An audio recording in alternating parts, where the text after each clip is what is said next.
welcome my dear lovely dear Master House 24 I am Mohammad Mukhtar Hussain English এর আমাদের academy সবাইকে স্বাগতম শুভেচ্ছা এবং অনেক অনেক ভালোবাসা জানাই। তোমরা যারা 6 থেকে 12 ক্লাসে বিসিএস বিভিন্ন কলেজ বিশ্ববিদ্যালয় হায়ার এডুকেশন যে কোনো ক্ষেত্রেই তোমাদের ইংলিশ নলেজ প্রয়োজন রয়েছে। আর আজকে তোমাদের জন্য এমন একটি ইম্পর্টেন্ট বিষয় নিয়ে আলোচনা করব যে বিষয়টি তোমাদের প্রত্যেকেরই কিন্তু গ্যাপ ফিলিং এর জন্য প্রয়োজন রয়েছে। যেখানে আমাদের দুই ধরনের গ্যাপ ফিলিং আসে, সেটা হচ্ছে উইথ ক্লু আর উইদাউট ক্লু।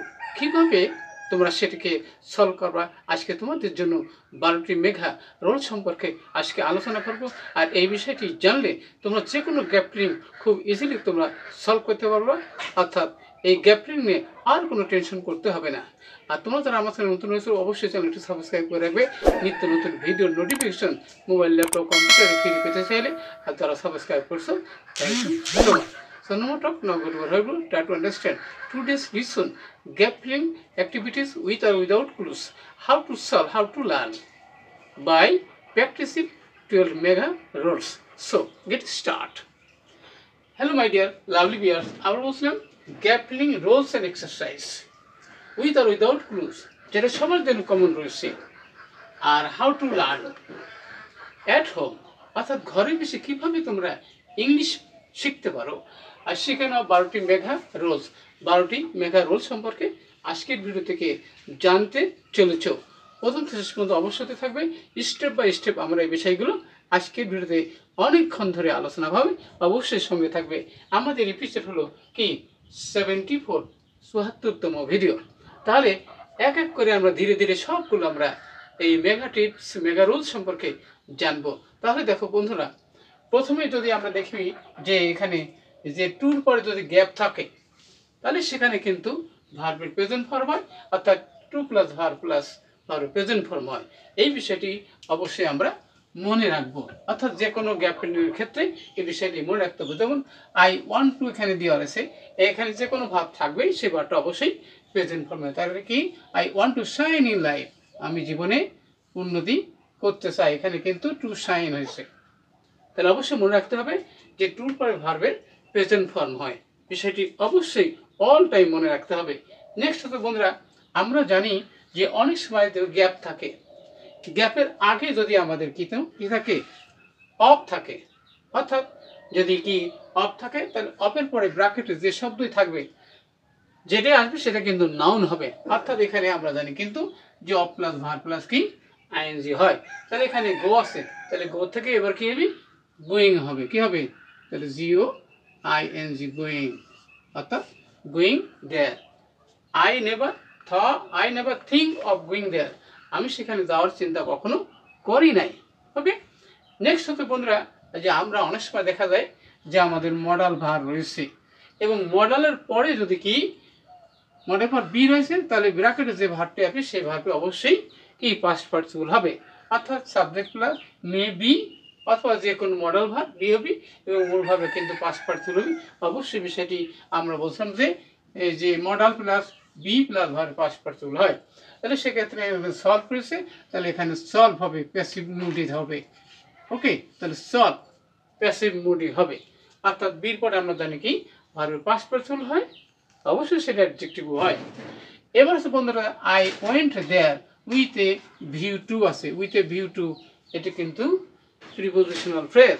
এখানে আমরা বলছিলাম যে with a view to look forward টুর পরে ভার্বের সাথে কি আইএনজি হয়, অবশ্যই মনে রাখতে হবে। তাহলে এখানে I went there with a view to, এখানে কিন্তু ভার্ব যে পরে আসবে সেই ভার্বের সাথে তখন আমাদের কি আইএনজি করতে হবে, তাহলে মিটিং হবে। তাহলে আই ওয়ান্ট টু কি হলো meeting him, I went there with a view to meeting him, তার সাথে দেখা করার উদ্দেশ্যে আমি সেখানে গিয়েছিলাম। নেক্সট আমরা আলোচনা করব বন্ধুরা, সেখানে অনেক সময় দেখা যায় বন্ধুরা যে এন এর পরে যদি কি থাকে গ্যাপ থাকে তাহলে সেই শব্দটি অবশ্যই অল টাইম কি ভাওয়েল দিয়ে হবে। অর্থাৎ এখানে দেখো বন্ধুরা ইট ইজ, এখানে এন রয়েছে তাহলে এখানে এমন একটি শব্দ হবে যে শব্দটি ভাওয়েল দিয়ে হবে। তাহলে it is an ideal method of learning English at home, তাহলে এআই একটি কি আদর্শ পদ্ধতি ইংরেজি শিক্ষায় অ্যাট হোম ঘরে বসে। নেক্সট হতে বন্ধুরা আমরা জানি অনেক সময় দেখা যায় কি যে গ্যাপের আগে কিন্তু উইদাউট রয়েছে, আবার অনেক সময় কিন্তু আমাদের কি থাকতে পারে, উইদাউট থাকতে পারে, তারপর কি বায়ু থাকতে পারে, তখন কিন্তু ভার্বের সাথে আইএনজি হবে। তাহলে এখানে উইদাউট রয়েছে, তাহলে এখানে ওয়ার্ক রয়েছে, তাহলে এবার ওয়ার্কের সাথে কি হবে, এবার আইএনজি যোগ করবো। ওকে, তাহলে আইএনজি যোগ করে দিলাম। তাহলে without working hard you can not shine in life, অর্থাৎ কঠোর পরিশ্রম ছাড়া জীবনে কি সাফল্য লাভ করা সম্ভব নয়। ওকে, নেক্সট হচ্ছে বন্ধুরা আমরা যাব যেখানে বন্ধুরা যে সাবজেক্টের পরে যদি গ্যাপ থাকে তাহলে তখন আমাদের একটি ভার্বের প্রয়োজন রয়েছে। তাহলে এখানে তখন আই আছে, এখানে অন্য যে কোনো ভার্ব দরকার রয়েছে। তাহলে এখানে I want to get GPA 5 in the exam, I want to get GPA 5 in the exam, অর্থাৎ পরীক্ষায় আমি জিপিএ 5 পেতে চাই। ওকে, তাহলে এখানে সাবজেক্টের পরে যদি গ্যাপ দেখা যায় তাহলে সেখানে অবশ্যই আমাদের যে কোনো একটি ভার্বের প্রয়োজন হবে সেন্টেন্সের অর্থ অনুযায়ী। নেক্সট হবে বন্ধুরা আমরা অনেক সময় দেখা যায় কি যে গ্যাপের আগে কিন্তু দি থাকে। তাহলে গ্যাপের আগে যদি দি থাকে অর্থাৎ এ এন দি থাকে তাহলে কিন্তু তখন ব্র্যাকেটে কি বসবে, নাউন বসবে। তাহলে এখানে আই হেল্প দি ড্যাশ রয়েছে অন দ্য স্ট্রিট, তাহলে আমি রাস্তায় কাউকে সাহায্য করেছিলাম। তাহলে কি এখানে কি বয়, বালকটিকে আমি সাহায্য করেছিলাম, অথবা দি পোর বয় ইন দিস ওয়ে আমরা কিন্তু বলতে পারি।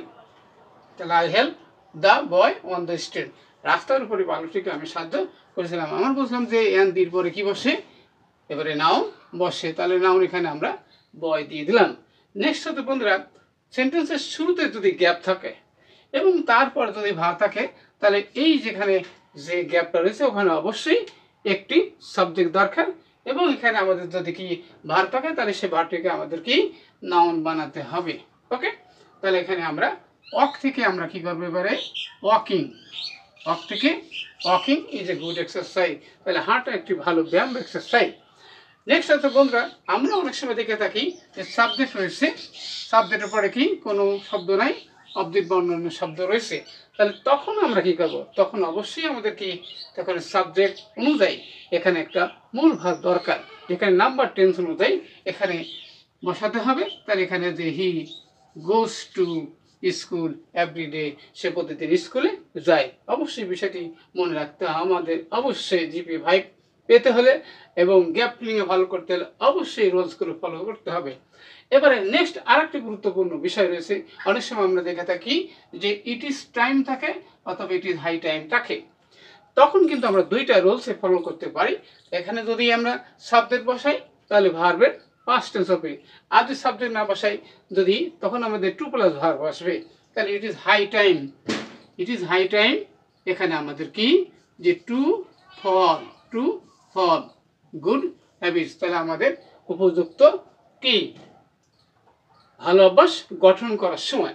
তাহলে এখানে ফর মানে গঠন করা, এখানে যদি আমরা সাবজেক্ট ভার্ব করতাম যেমন ধরো কি যদি উই দিতাম তাহলে এখানে ফর্ম হতো, অর্থাৎ ভার্বের পাস্ট টেন্স হবে, সাবজেক্ট ভার্ব করলে ভার্বের পাস্ট টেন্স হবে, সেটি অবশ্যই মনে রাখতে হবে। আমাদের শেষে যেটা রয়েছে অনেক সময় দেখা যায় বন্ধুরা যেখানে তোমার ফরের পর গ্যাপ রয়েছে, তাহলে গ্যাপের যে শব্দটা হবে সে শব্দটা অবশ্যই নাউন হবে। আমরা বলছিলাম যে কি যে ফর প্লাস আইএনজি হয়, ফর প্লাস আইএনজি অর্থাৎ ভার্বের সাথে হয় নাউন হয়ে যাবে। তাহলে আই ওয়ার্ক হার্ড, আমি কঠোর পরিশ্রম করি, এখানে গেট আছে তাহলে এখানে ফর আছে, তাহলে এখানে আমরা কি করব, getting good marks in the exam, পরীক্ষায় ভালো করতে হলে অবশ্যই আমাকে পরীক্ষায় ভালো নাম্বার পাওয়ার জন্য কঠোর পরিশ্রম করার প্রয়োজন। তাহলে অবশ্যই আজকের ভিডিও থেকে তোমরা জানতে পারলে যে গ্যাপ ফিলিংয়ের 12টি মেগা রুলস, যেগুলো জানলে যে কোনো গ্যাপ ফিলিংয়ে 100% তোমরা রেজাল্ট করতে পারবা, অর্থাৎ ফুল মান অর্জন করতে পারবা, যেটি তোমাদের জিপিএ 5 পেতে অথবা জীবনে সাইন করতে ভেরি হেল্পফুল। আজকের ভিডিওটি নিশ্চয়ই ভালো লেগেছে, কোথায় কোনো সমস্যা থাকলে এবং কি বিষয়ে ভিডিও দেখতে চাও দ্রুত কমেন্টস করে জানিয়ে দেওয়া। সবাই সুন্দর সাবস্ক্রাইব করে জীবন কামনা করে এখানে বিদায় নিচ্ছি। আল্লাহ হাফেজ।